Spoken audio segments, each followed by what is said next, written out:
Welcome to the Deep Dive. Today it's all Texas Instruments. We're digging into their Q3 results and, really importantly, their Q4 outlook. Exactly. We're looking at the numbers, yes, but also what they signal about the maybe slower pace of recovery and TI's big strategic bets right now. Okay, let's kick off with Q3 2025, the top line. Right. Revenue was pretty much as expected, right? $4.74 billion.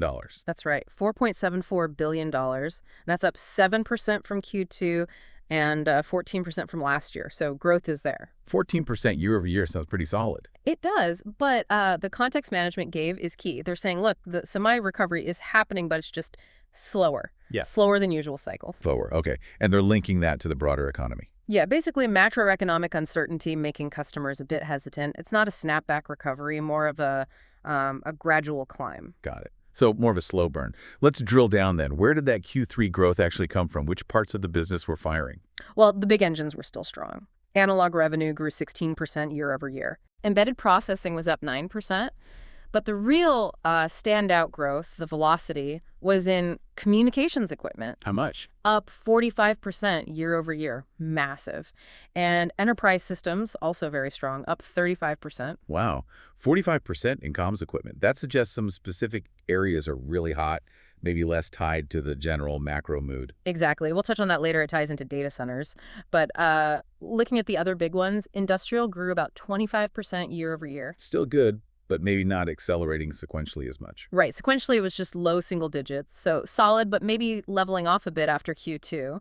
Automotive, though, kept going. Upper single digits year over year. And sequentially. About 10% sequential growth. And that growth was global across all regions, which is a good sign for auto demand stability. Okay. And the big picture on inventory, where do they stand with customers clearing out old stock? Yeah, that seems to be mostly done, thankfully. Management feels the customer inventory drain is, quote, behind them. So they feel they're in a good spot now. They said they're well-positioned with their own capacity and inventory. And that confidence, that feeling of being well-positioned, is really driving their Q4 strategy. Right, that makes sense. Inventory management really flows into the financials. So let's talk profitability. Gross margin. Gross margin came in at 57% of revenue. That was actually down slightly, about 50 basis points from Q2. Okay, 57%. And net income, earnings per share.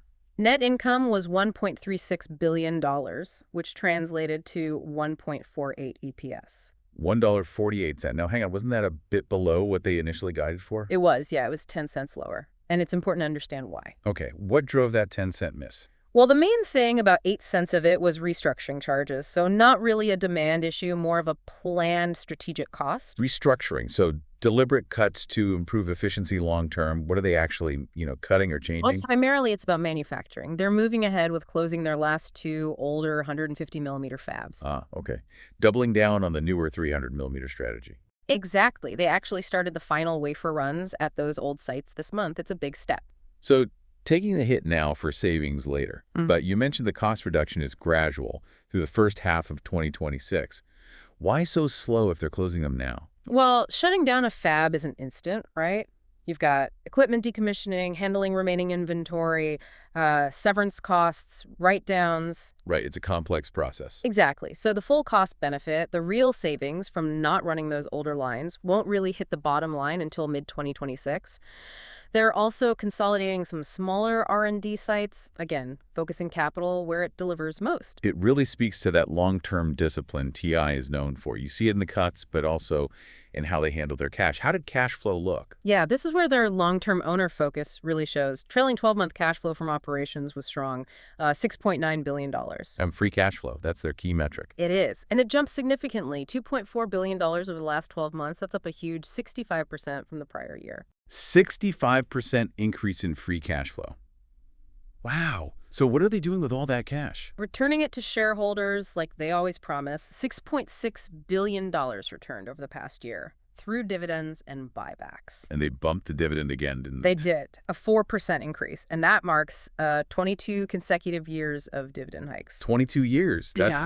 That's incredible consistency, especially given the cycles in this industry and their massive factory investments. It really underscores their confidence in their long-term free cash flow generation. Okay, so long-term confidence, but you mentioned near-term caution. Let's pivot to the Q4 guidance. What are they expecting? Right. This gives us the clearest view of how they see the next few months. Q4 revenue expected between $4.22 billion and $4.58 billion. Okay. And earnings. EPS forecast between $1.13 and $1.39. So that's a sequential drop from Q3. How are they framing that? Internally, they're calling it roughly seasonal, but, given that slower recovery pace we talked about. Yeah, does seasonal feel a little optimistic? Or is this just them being conservative managing expectations?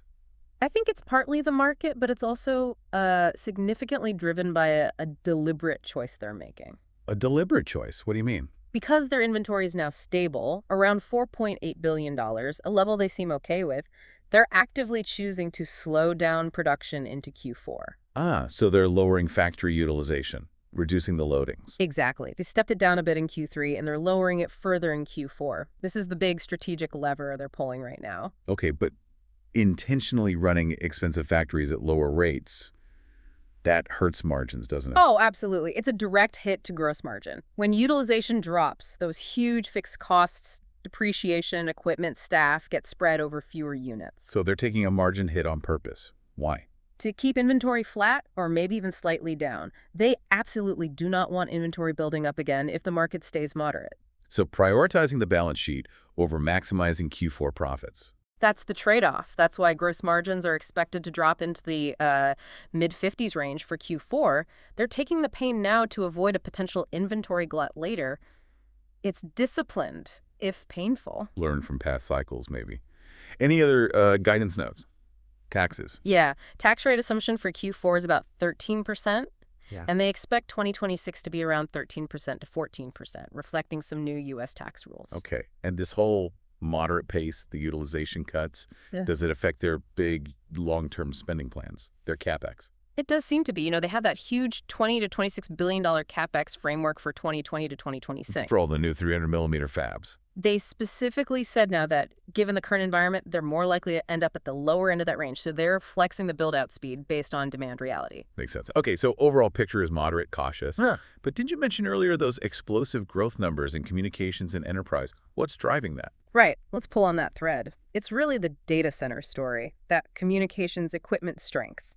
Directly tied to data center build-outs. Think wired switches, optical modules. Things needed in massive quantities for AI infrastructure and hyperscalers. Exactly. And the data center market for TI specifically is just booming. It's growing over 50% year to date for them. 50% growth. Can you put a dollar figure on that? They estimate it's running at roughly a $1.2 billion annual run rate in 2025. It's become a really significant chunk of business. $1.2 billion, growing at 50%. That's huge. Seems like something they'd want to highlight more explicitly. And they're going to. Recognizing its importance, they announced a strategic change. Starting Q1 2026, they'll break out data center as its own separate market in their reporting. Ah, okay, so pulling it out from where it's currently split across enterprise, comms, maybe even some industrial. Precisely. Think about power components, PSUs that might have sat under industrial before. This gives everyone, investors, management, a much clearer view of this massive growth engine. That's a really telling strategic move. Okay, wrapping up the market view, what about China? Any lingering weirdness there? And how are their core industrial customers feeling? China demand apparently got back to normal levels in Q3. They didn't see a repeat of that Q2 pull-forward stuff. Okay, good. But the anxiety seems centered more on the traditional industrial base. Management talked about hesitancy there, customers delaying big capital projects, citing regulatory uncertainty, trade worries. So industrial's more in a wait-and-see mode. That's exactly the phrase they used, wait and see. Okay, so stepping back, the big picture for TI is this real tension, isn't it? You've got this very cautious near-term management, the softer guide, deliberately cutting utilization, taking the margin hit. Right, tactical adjustment. Running alongside these huge long-term structural bets, closing old fabs, pouring billions into new ones, keeping that 22-year dividend streak alive. Yeah, and the connecting thread is always their laser focus on long-term free cash flow per share growth.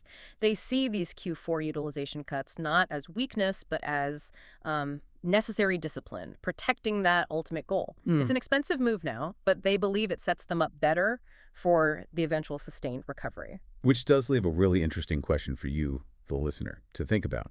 TI is choosing to lower utilization pretty aggressively now, managing inventory tightly in what they see as a moderate recovery. But what happens if they're wrong? What if the market recovery suddenly picks up steam faster than expected in early 2026? Will this focus on inventory control end up hurting their ability to meet demand, impacting lead times and maybe even pricing power compared to competitors who kept running harder?